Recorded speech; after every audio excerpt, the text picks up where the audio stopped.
तुम्हारी ये गाली मेरा मेडल है, याद रखना, ये मेरा मेडल है। इसको मैं गर्व से, तुम्हारी गालियों को मैं गर्व के साथ स्वीकार करता हूँ। तुम्हारी हर एक गाली को मुझे गर्व होता है कि तुम्हारे जैसे लोग जब तड़पते हैं, जब खिसकते हैं, जब चिल्लाते हैं तो कपिल मिश्रा को गाली देते हैं। ये मेरा गर्व है, ये मेरा गर्व है। तुम्हारी ये गालियां मेरा गर्व है। तुम्हारे लिए मैं नीच हूँ क्योंकि तुम्हारे लिए ताहिर हुसैन महान है, लेकिन तस्लीम गुरु महान है। आप ताहिर हुसैन के समर्थन में कैसे आ सकते हैं? जिस व्यक्ति के घर पर, जिस व्यक्ति के घर पे तेजाब मिला हो, जिस व्यक्ति के घर पे पत्थर मिले हो, अगर आप अश्विनी उपाध्याय के घर पर तो कुछ मिला नहीं है, उन्होंने तो खुद नारे भी नहीं लगाए, पुलिस ने उनको गिरफ्तार कराया, आगे कोर्ट अपनी कार्रवाई करेगा, जिस पर सबका सम्मान है, जिसका सबको भरोसा है। लेकिन ताहिर हुसैन जिसके घर से सब कुछ मिला, आप उसके समर्थन में खड़े हो जाते हो तो आपका अपना पॉइंट कमजोर हो जाता है ना।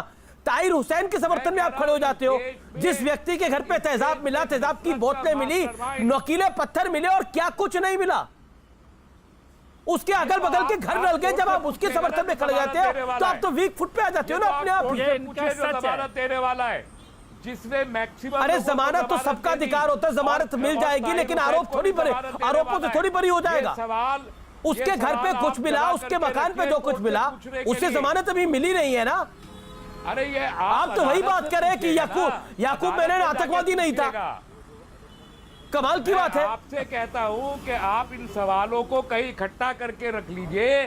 ताहिर हुसैन की जमानत हो जाए तो अदालत में एक अलग से याचिका डालिएगा। अगर तब तक अश्विनी उपाध्याय की जमानत हो जाए, उन्हीं से डलवा दीजिएगा और ये सारे सवाल आप अदालत से बाहर रहने वाले, ना ताहिर हुसैन बाहर निकलने वाला और ना तुम ज्यादा दिन बाहर रहने वाले जहरीली सोच के लोगों। चलिए तुम भी ताहिर हुसैन के पास ही जाओगे। तुम्हारी जैसी सोच के लोग बुरहान वानी बनाते हैं, तुम्हारी जैसे सोच के लोग अफजल गुरु बनाते हैं, और तुम्हारी जैसे सोच के लोग कसाब देखिए, मुझे लगता है कि तुम्हारी सोच है जो कसाब पैदा करती है, बुरहान वानी पैदा करती है। मुझे लगता है कि इस विषय पर देखिए टॉपिक पे रहना चाहिए, सब मर्यादित बात करें, मेरा निवेदन है। देखिए, इसको अगर आप हिंदू मुसलमान में पूरे बहस को बदल देंगे तो उसका कुछ निचोड़ नहीं निकल के आएगा। मेरे साथ फिरोज बख्त है। फिरोज बख्त साहब, आप तो वहां पे मौजूद थे, आपकी तो आंखों देखी है, आपकी गवाही मैं लेना चाहता हूं इस कार्यक्रम में। आखिरकार क्या हुआ था, जरा संक्षेप में बताइए।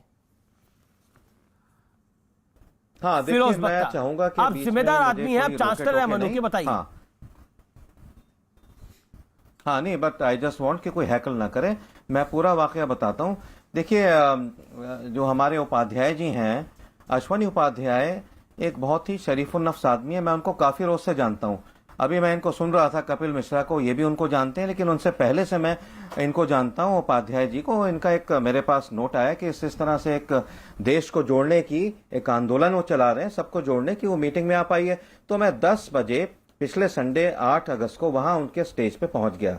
बोलने वाले बहुत थे, मुझे भी बोलना था, लेकिन इत्तेफाक से वक्त की कमी रह गई। हो सकता है मैं बोलता तो जिन लोगों ने जहर उगलाया वहां रोड पे, मेरी बात सुन के शायद वो अपने को सुधार लेते, नहीं करते। तो 10 बजे मैं वहां था, 11:50 पे मैं चला गया, और मोस्टली ज्यादातर उसमें कपिल मिश्रा जी बोले, कपिल मिश्रा कह रहा हूं, उपाध्याय जी बोले, उनके कुछ दोस्त बोले, और जो भी बोला, कहीं कोई नारेबाजी नहीं हुई, कहीं कोई किसी ने जहर नहीं उगला। मैं मतलब 11:50 तक बहुत अच्छी ये मीटिंग चली, लोगों ने भी इसकी बड़ी तारीफ करी। और उसके बाद जब 11:50 पे उन्होंने ऐलान कर दिया था उपाध्याय जी ने कि अब ये पुलिस ने हमारे वो हटा दिए हैं माइक्स जो हैं, अब आप सब लोग अब शांति रूप से घर चले जाइए। तो सब लोग घर चले गए, तकरीबन 12 बजे तक वो भी घर चले गए। 11:50 पे तो मैं आ गया था, फिर बारिश आ गई।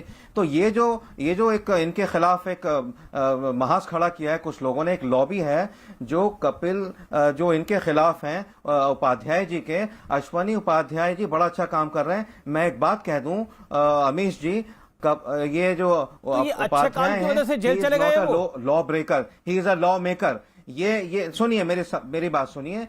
ये जो सिविल कोड है, कॉमन सिविल कोड, उसकी बात कर रहे हैं, ये पॉपुलेशन कंट्रोल की बात कर रहे हैं। अंग्रेजों के जमाने के जो बहुत घिसे पिटे और गलत किस्म के कानून हैं जो कि हम सब के आपके हमारे खिलाफ हैं। तो ये नारे किससे लगा दिया आकर? इन्होंने पुलिस वालों से भी रिक्वेस्ट की थी। फिर ये नारे कहां से लगे, कितने बजे नारे के? आपकी जानकारी के अनुसार ये नारे कितने बजे लगे? बता रहा हूं, ये ये नारे मेरी जानकारी के अनुसार 3 या 4 बजे के बीच में लगे। 8-10 लोग, मेरा ख्याल ये है, देखिए बहुत सा ये सरकार के खिलाफ कुछ ऐसा भी सिलसिला चला रहे हैं लोग जो एंटी गवर्नमेंट, एंटी मोदी हैं, कि भगवा कपड़े पहना करके कुछ लोगों को सामने ले आते हैं और वो जो है इस तरह के नारे लगाते हैं। उन नारों के साथ कोई नहीं है, ना कपिल मिश्रा है, ना अमित, ना अमीश जी हैं, ना मैं हूं, और ना ही हमारे तस्लीम रहमानी है। वो खतरनाक नारे थे।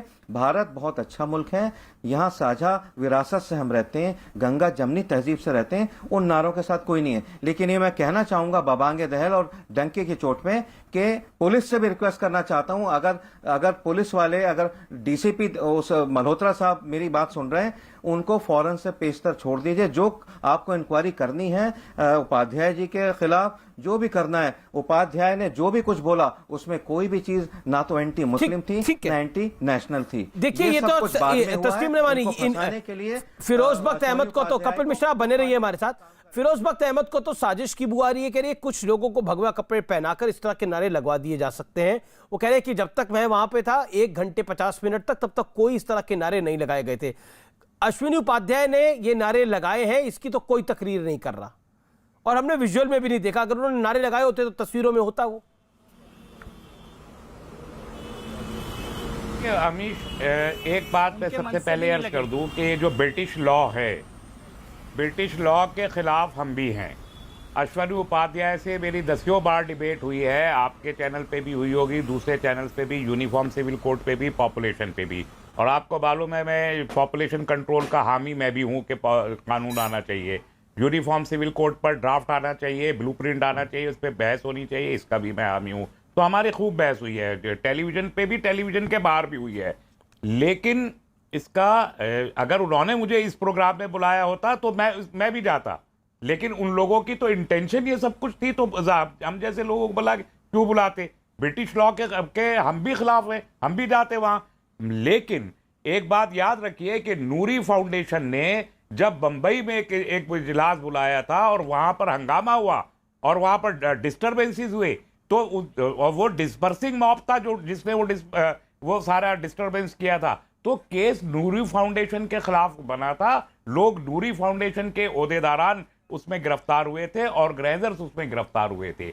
और ये पुलिस का कानून है कि डिस्पर्सिंग मॉब भी जी अगर वायलेंट हो जाता है या कोई गलत एंटी नेशनल एक्टिविटी करता है तो ऑर्गेनाइजर उसका जिम्मेदार होता है। और ऑर्गेनाइजर अश्विनी उपाध्याय थे, नारे उन्होंने लगाए या नहीं लगाए इससे फर्क नहीं पड़ता। उनके मौत में 5,000 लोग इकट्ठा हुए विदाउट फिरोज बख्त साहब, रहमानी साहब आपने अपनी बात करा था। फिरोज बख्त जी 40 सेकंड घंटे बाद अगर उनके जाने के बाद 10 लोग